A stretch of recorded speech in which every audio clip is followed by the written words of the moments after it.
first thing I'd say is to take a look at the broadband maps. And if there are any inaccuracies, challenge them. Because if your area, if there's a carrier that is overstating what they provide in terms of service, in terms of speeds in your area, go ahead. You need to challenge that because your area will not be funded. It won't be eligible for funding. That was Clare Liedquist, principal at law firm Herman Whiteaker, with a piece of advice for rural operators as they navigate the current regulatory and funding landscape. Hi, I'm Jeff Johnston, and welcome to the All Day Digital Podcast, where we talk to industry executives and thought leaders to get their perspective on a wide range of factors shaping the communications industry. This podcast is brought to you by CoBank's Knowledge Exchange Group. There is a lot going on in Washington regarding broadband funding programs for new network builds and ongoing support of current networks. It's important that rural operators understand the nuances of these programs and how best to position themselves to take advantage of the opportunities that are out there. I invited Clare and her colleague Dee Herman to the podcast so we could get a better understanding of what's going on. Clare and Dee are Washington telecom attorneys, and as such, they are ideal guests to help us wade through the ins and outs of key issues and opportunities facing rural operators. So, without any further ado, pitter patter, let's see what Clare and Dee have to say. Dee and Clare, welcome to the podcast. It's great to have you guys with us here today. Thank you, Jeff. Thanks, Jeff. Great to be here. Excellent, excellent. Well, I'm really excited to talk about some of the regulatory and I guess maybe even some of the legal issues that have recently surfaced that I believe impact rural communication companies. So what's kind of going on with USF, and then what's also going on with the BEAD program? And Dee, I guess I'll point this question to you, and obviously Clare, jump in any time. But maybe you can give us a high-level overview of the USF program and the role that it plays in supporting rural broadband operators. Yeah, thanks, Jeff, and thanks for having us. It's a pleasure to be here. So, for our clients, and most of our clients that we deal with are, get some form of universal service fund support. And USF is really the backbone of bringing broadband, originally, obviously, voice to rural America in places where there were no other providers. A lot of our clients are broadband companies now, but they started out as really rural telephone companies in places where an incumbent local exchange carrier wouldn't provide service. So then the question became, well, these are very, very high cost areas. They require lots of money to provide what the federal government, I think we all believe, is critical services.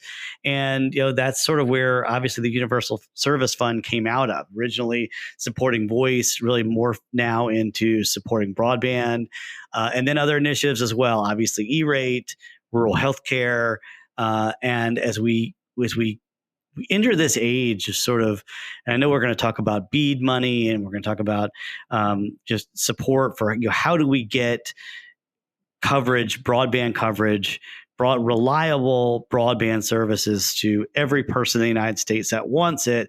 That's when you have to go back, obviously, to the Universal Service Fund and the intent of Congress to make sure that affordable voice originally and now affordable broadband is available to everybody in the United States who wants it.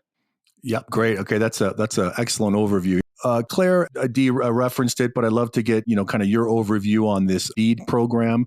Sure. So thank you for having me as well. The BEAD program is about a $42.45 billion fund to expand high-speed internet access. It's primarily used for funding infrastructure deployment, as well as some adoption programs.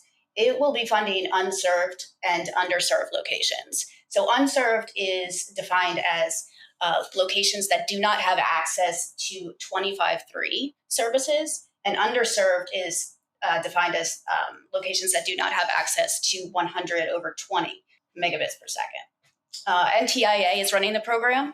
They are going to fund at least $100 million to each state, and then additional funding to each state will be based on the FCC maps.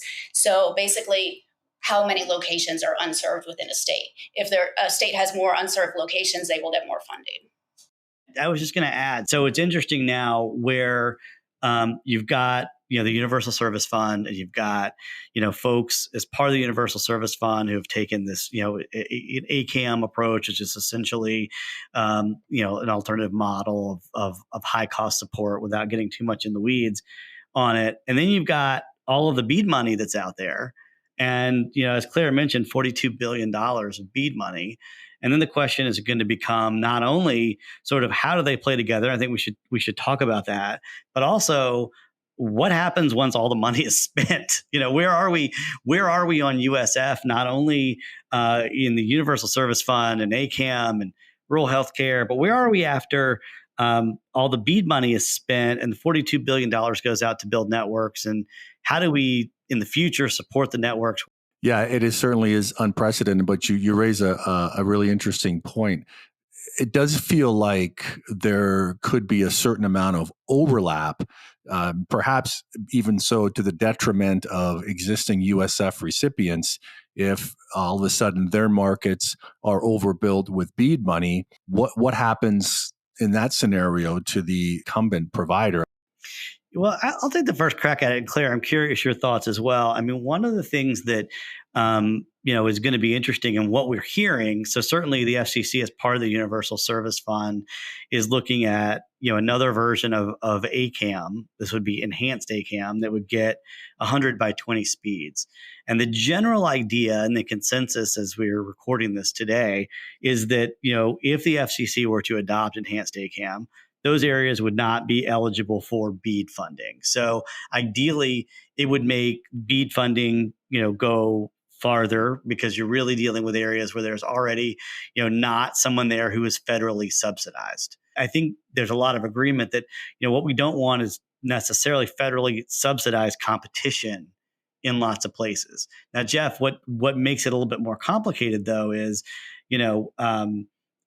the fringes. So there's fringes. There's there could be wireless competitors out there that may be eligible for BEAD. There could be wireless competitors out there that received RDOF.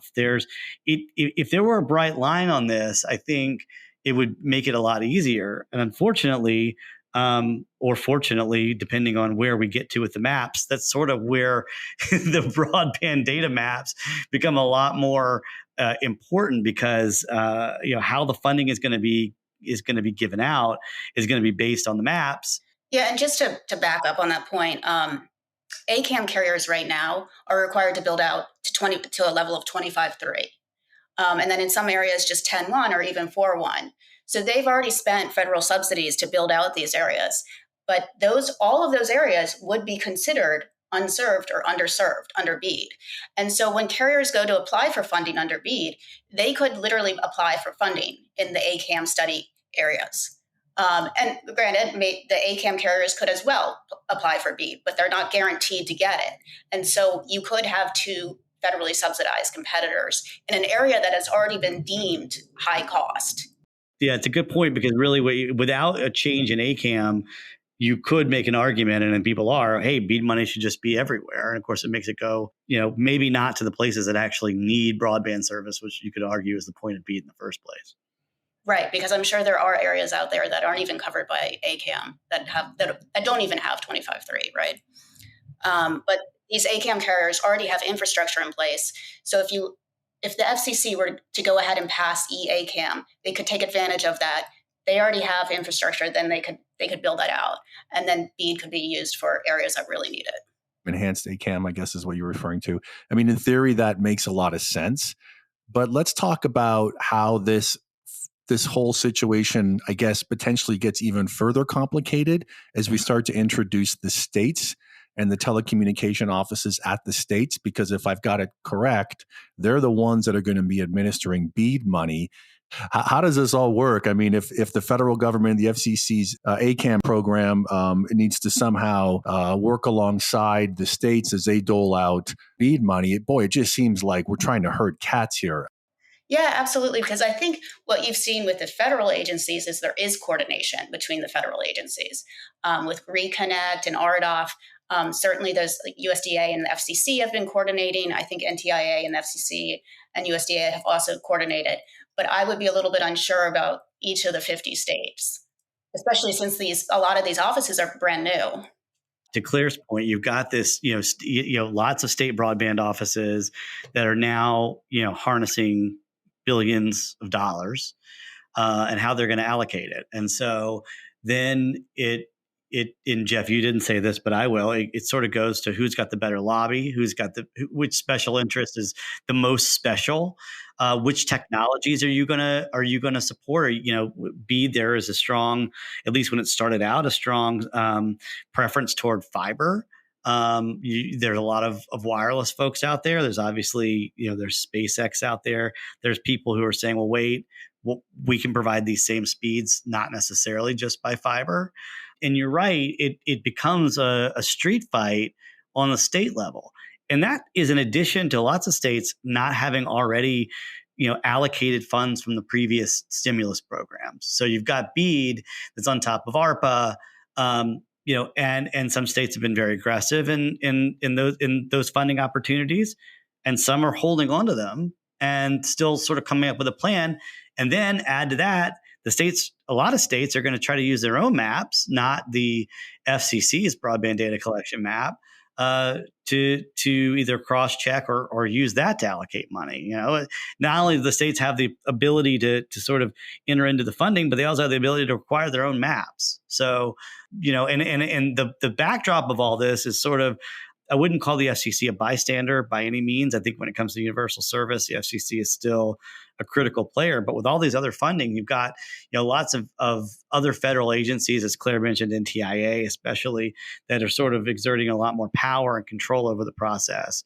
When you're talking about this amount of money, it's going to be fascinating to see how it all plays out. No doubt. I wasn't going to bring this up, but since you guys are here, it just sort of dawned on me. I'd love to get your thoughts on USF funding. Right now, I believe USF is funded through charges that are applied to telecom bills, not broadband bills, but traditional, wireless and voice landline bills. And, if you look at the trajectory of landline over the last several years, it's gone straight down in terms of penetration rate. And then when you look at wireless revenues, those two have been contracting, maybe not at quite the same rate as landlines disconnects, but certainly those numbers are shrinking. So it feels like the source of revenue that's currently funding USF is shrinking. And as a result, the charge needs to go higher and higher. Feels like that's an unsustainable model in my mind. I absolutely agree. So the contribution base is shrinking because really it's based on telephony, right, instead of broadband. Even though the fund funds broadband services and telephone services, there have been some initiatives or some proposals to include big tech or broadband services in that contribution base. I think Commissioner Carr actually recently, or not recently, in 2021, had an op-ed in Newsweek which was titled "Ending Big Tech's Free Ride," where he proposes to basically assess big tech and have that go into USF as well. I think the big tech point is a really good one that you make, Claire. The other part is sort of, we mentioned this before, once all this money's out, once the $42 billion's out, and the USF base is shrinking, there's obviously no decision that's been made on big tech at this point. Where do we go? It depends with USF in general. And what I mean by that is, depending on which party is in charge, will we see, massive changes in the future of USF? I think the FCC certainly has a proceeding about, hey, there's sort of a lofty policy proceeding on the future of USF, but those decisions are going to come from Congress. And they're just inevitably, it has the potential to have whiplash in terms of, after all this money is spent and it's out there, where are we on USF? Where are we if we say, hey, 99.9% of the population now has reliable broadband? Does that mean that there's no need for universal service? We would say obviously not. But does it look completely different, and is it funded a completely different way? I think that may be where we're headed. So I think what's lost on a lot of folks is the ongoing network costs and support. So it's one thing to get support from the government to build the network, right? To trench the ground, to string fiber along poles, et cetera. That's one thing. But after that, once that's all done, it's not like these businesses necessarily all of a sudden magically profitable into eternity, right? There's additional considerations that need to be made, correct? Absolutely. They still need maintenance. And look, their maintenance costs are a lot higher than an urban area because their truck rolls are a lot longer. Homes are, at least 20, sometimes 100 miles apart. And certainly they'll have to upgrade their network as well. I'd love to get your thoughts on a recent case that was challenging the constitutionality of the USF program. There was some interesting an interesting case that could have potentially been quite problematic. Yeah, so I think you're talking about the Fifth Circuit case, and that was where Consumers Research challenged the constitutionality of the FCC and USAC's authority to fund USF. And so, luckily for the future of USF, the Fifth Circuit did deny that challenge, finding that it was constitutional. They said that Congress supplied the FCC with intelligible principles when it tasked the agency with overseeing the fund, and that the FCC had not violated the private non-delegation doctrine because it wholly subordinates USAC. So USAC does help it with a fund, but the FCC is sort of in charge. While this is a great victory for the survival of USF, because had the Consumers Research won, we would have seen universal service go to zero. We can expect Consumers Research to continue their fight against the FCC. They've actually filed in the 6th and 11th circuits. And I think they'll also try to appeal to the Supreme Court. Yeah. And, I'll say, the Fifth Circuit is traditionally more conservative. So I think that that's, a positive outcome. Certainly, you could argue more conservative than the 11th Circuit or the 6th Circuit. I think a lot of people are, looking at this makeup of the Supreme Court, what they did with the EPA and the last term, and questioning in general, hey, what powers do these administrative agencies have if you're making an argument that they're going to enact law or enact federal subsidies? We don't know. What would drive an organization to want to bring this case? Like I'm trying to put myself in the shoes of the folks that are challenging the constitutionality of it. Is it just like hardline constitutional folks that just don't believe fundamentally what's going on and they want to change it? Or well, I think they consider the line item charge on your phone bill for USF, they consider that a tax on an individual. And so I think that's really their motivation, is to get rid of that tax. Yeah, fascinating. Okay. You folks are the experts on everything that's going on from a regulatory and a legal perspective. What advice, broadly speaking, would you give rural operators as they kind of navigate all this stuff from a funding and a regulatory perspective? I think the first thing I'd say is to take a look at the broadband maps. And if there are any inaccuracies, challenge them. Because if your area, if there's a carrier that is overstating what they provide in terms of service, in terms of speeds in your area, go ahead. You need to challenge that, because your area will not be funded. It won't be eligible for funding. And then my second piece of advice would be to get in front of the state and federal administrators as soon as possible and tell your story. Meet with the FCC, with NTIA, with Congress. Tell them about the cost for building in rural areas. Meet with the state, the new state telecom office. Make sure they know who you are. I would say that the folks at the FCC and certainly on the Hill like to hear exactly what's happening in rural America. They need to hear what's happening. They hear from a lot of Washington lawyers like us. But when our clients come to Washington and they get to hear directly from them, it makes a very big difference. Then beyond that is this sort of engaging in what is the future of USF. I think there's not a lot of compromise that happens, on the Hill right now. The FCC has lost its auction authority for the first time. I mean, that's something that's a bipartisan issue. That's something that, look, more money for the Treasury, but everything is political now. And so as we move into BEAD, we're going to see a lot more oversight. But I think you're also going to see then the shift turning to, okay, what is the future of USF? We've speculated a lot about it in the time we've been talking. But I think hearing directly from the stakeholders is really important. So the old analogy, the squeaky wheel gets the oil, is certainly applicable here. I think they should pick up the phone and call you guys personally, because you clearly know what you're talking about. So we've clearly covered a lot. This has been great, guys. But before we wrap it up, I want to give you two an opportunity to address anything that I didn't ask.